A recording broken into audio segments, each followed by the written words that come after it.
Bismillahirrahmanirrahim. Assalamualaikum warahmatullahi wabarakatuh.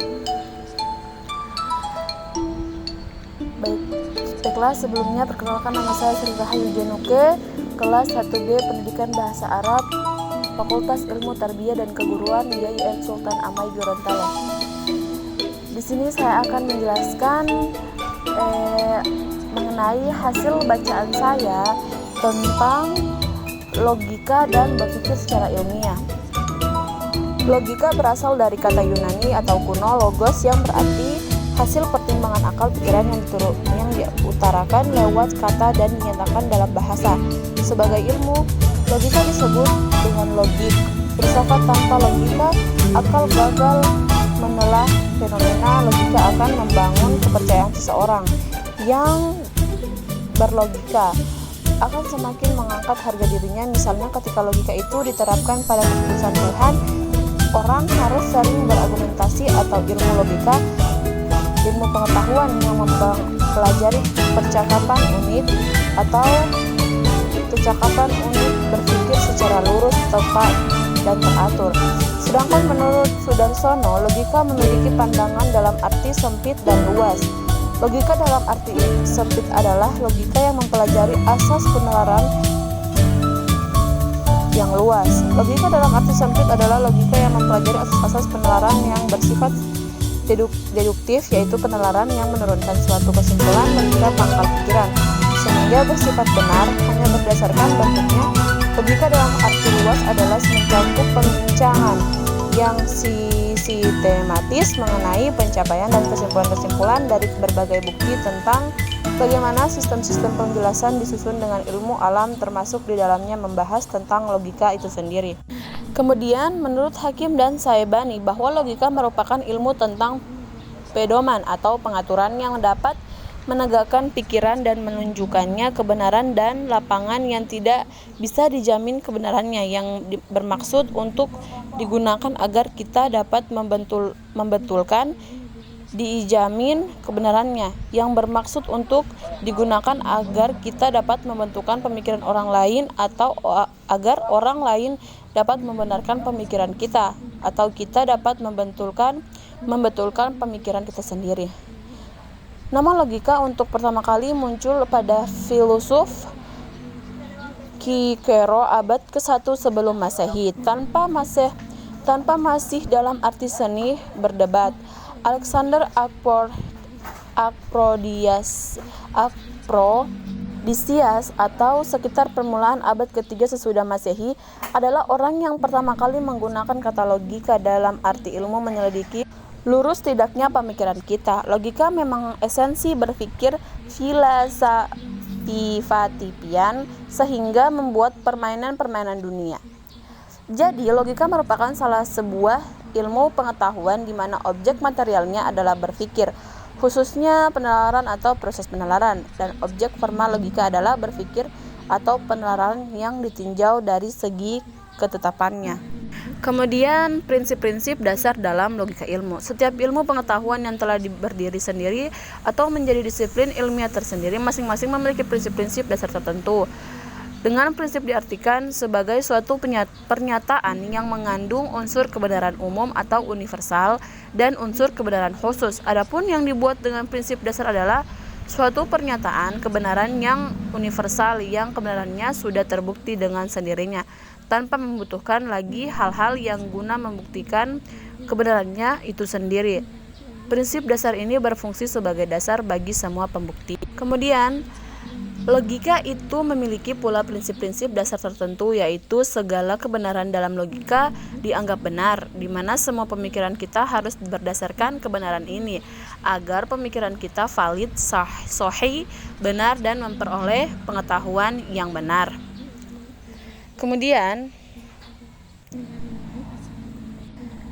John Stuart Mill dengan karyanya System of Logic berharap dan berkeyakinan bahwa jasa metodenya bagi logika induktif sama besarnya dengan Aristoteles bagi logika deduktif. Rumusan metode induktif J.S. Mill dimaksudkan untuk menemukan hubungan kausal antara fenomena atau gejala. Mill merumuskan sebab kausal suatu kejadian sebagai seluruh jumlah kondisi positif dan negatif yang diperlukan. Metodenya adalah method of agreement, metode mencocokkan, yaitu sebab disimpulkan dari adanya kecocokan sumber kejadian. Misalnya, semua anak yang sakit perut membeli es sirup yang dijual di depan sekolah, maka es sirup itu yang menjadi sebab sakit perut mereka.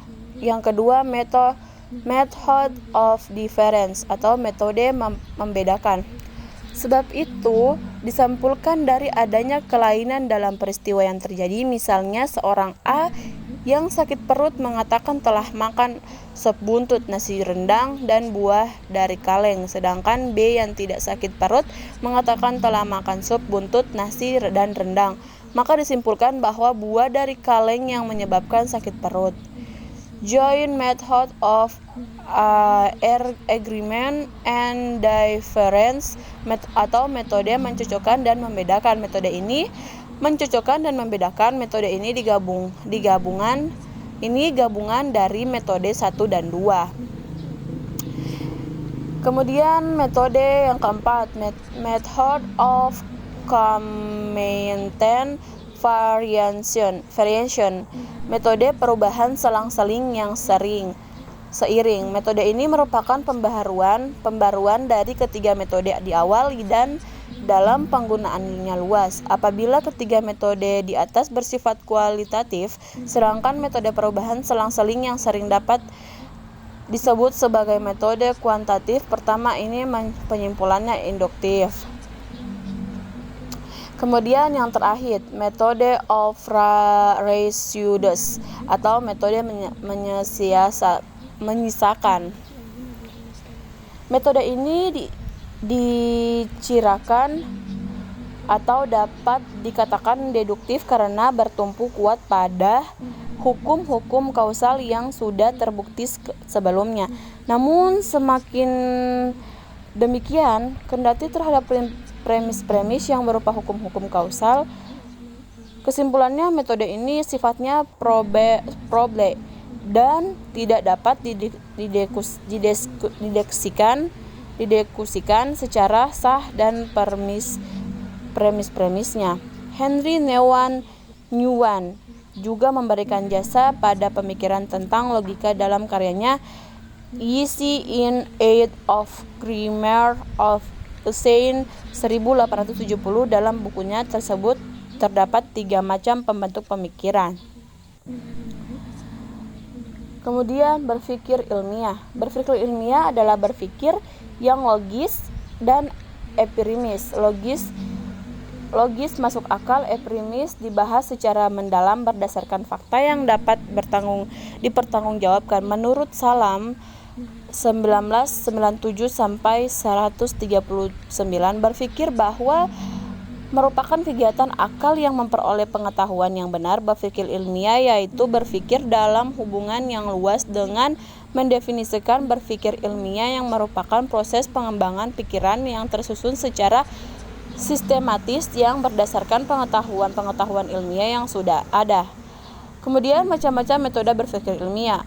Menurut Seojono Seomargono 1983, metode ilmiah secara garis besar ada 2 macam, yaitu metode analitiko sintesa dan metode non-deduksi. Metode analitiko sintesa merupakan gabungan dari metode analisis dan metode sintesis. Metode analisis yaitu cara penanganan terhadap suatu objek ilmiah tertentu dengan jalan memilah-milahkan pengertian yang satu dengan pengertian yang lainnya. Misalnya, seorang filsuf memahami kata atau istilah keberanian dari segi ekstensi. Dia mengungkapkan makna kata ini berdasarkan bagaimana kata ini digunakan dan mengetahui sejauh mana kata keberanian menggambarkan realitas tertentu. Apabila kita menggunakan metode analisis, dalam babak terakhir kita memperoleh pengetahuan analitis.